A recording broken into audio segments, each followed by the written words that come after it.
What a long day it has certainly been. It's been a very long day, which started out very early this morning, as early as 6 a.m. at a park and ride, and that very long journey to make our way down here, where we started seeing people trickling in their numbers, and the numbers flowing even more, and more people flocking into the southern lawns here outside of the union buildings to witness that really historic event, the inauguration of the president under the government of national unity. He has just spoken and addressed the crowds that had gathered here. Earlier on, we had raised concerns around capacity when we saw those people just flocking in, and this then prompting the assistance of the police, or rather the assistance of the police with regards to directions and directing people as to where and how they should position themselves here at the southern lawns. Now the president came down to address these people who came from faraway places, some as far from Nelspruit and Mpumalanga, very faraway places, obviously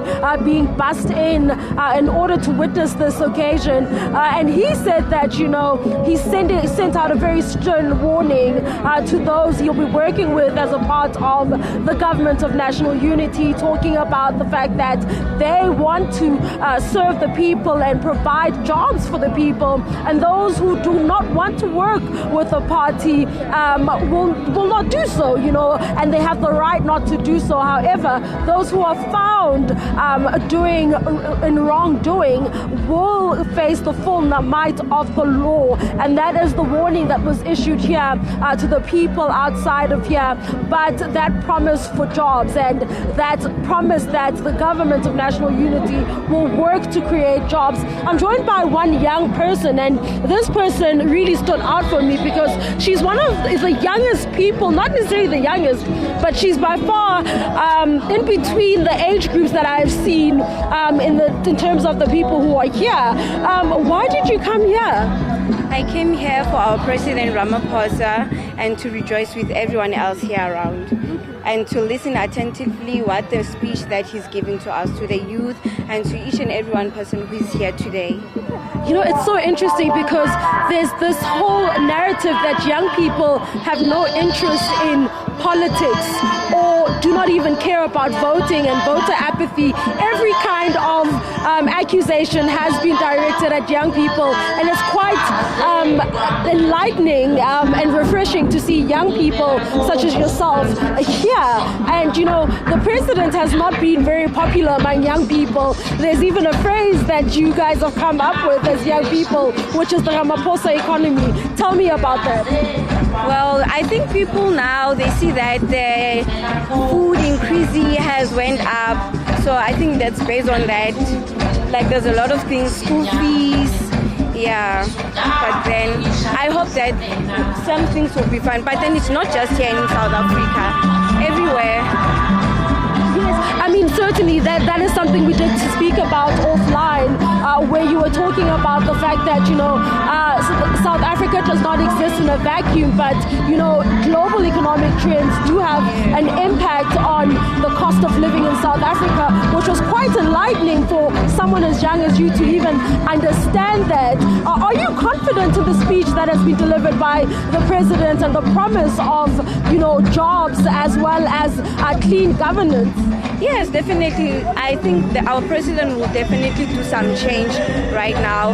And since that he's in the top, yeah, he's definitely do something for us, especially the youth. Yes, he will definitely do something. There will be changes, there will be more jobs creation. As the way he spoke on his speech, me on his promise, he will make it.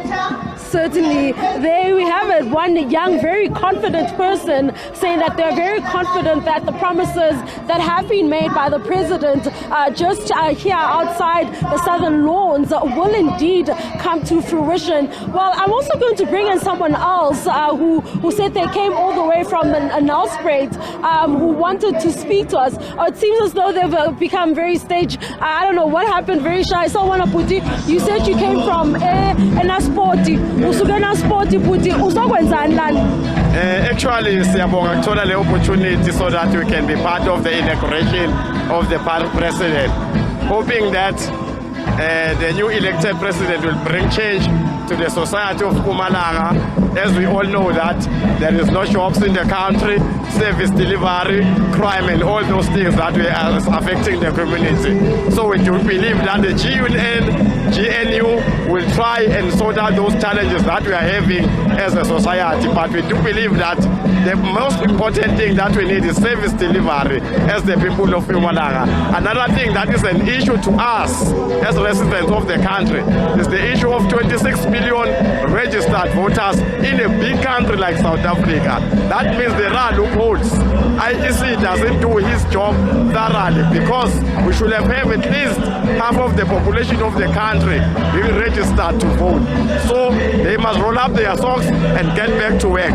But looking forward, we all need service delivery. So what I hear you saying is that you'd like to see the IEC doing more to encourage people to register to vote and to come out and vote. Voter registration is the key, madam. Look today, there are wards that are having got 9 sections, meaning that in order to form a ward, you need a number of people to make that 7,000, whatever the number it is. But if people were educated and more informed about what is the purpose of being registered to vote, we should have not been in this situation. The ANC, for example, should have not get less than 50% if more people have been registered to vote, and the other parties as well.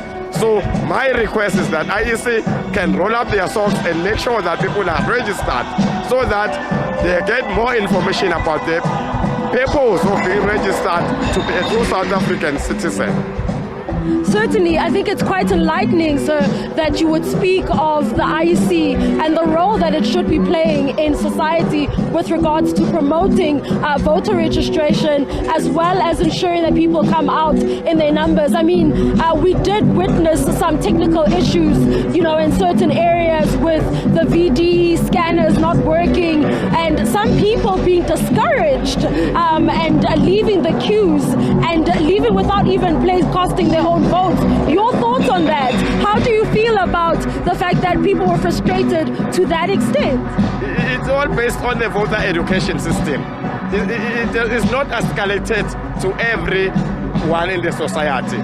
We cannot rely on social media and TV and radio and newspapers. We have to have day-to-day contact with the society, educate them the importance of their role that they must play in making sure that they vote for their democracy. Currently, 26 million South Africans have decided approximately 70 million South Africans, which is a bad reflection. And the only reason is that people are not informed. They think to register to vote is to vote for someone. I see what you mean. So we must start there. If I register to vote, I'm just doing it so that I can be known where I reside. Where does my services must go? Where do I get my water? Where does my children go attend school? Not for a political party. That will come after. Certainly. Thank you so much. But anyway, we enjoy the day. We expect a lot from the GUN. We don't know what it's holding for us, but we expect a lot. As the citizens of Mpumalanga, we hope the new government will do more for us. I thank you. Thank you. Someone else really expressing confidence in the government of national unity, talking about the importance of voter registration and voter education, and really calling on the IEC to do more in that regard, expressing unhappiness over the very low voter turnout and calling on South Africans to come out and exercise their democratic right, which we all know was a hard won, and it is a hard-won right that many really laid down their lives for. Really also expressing unhappiness over the outcome of the election, and not only the outcome of the performance of the ANC as a party, but all the other parties, and really expressing the fact that it seems as though a small majority has had a say in what happens in terms of what affects the whole country and the majority of the country because of that low voter turnout, not really getting a response with regards to the technical issues that led many to, abandon those queues, long queues after technical issues really bedeviled the election process, where many were discouraged after standing in queues for as long as 2-3 hours, but others really just braving the cold and staying until late at night to ensure that they are able to cast their ballots.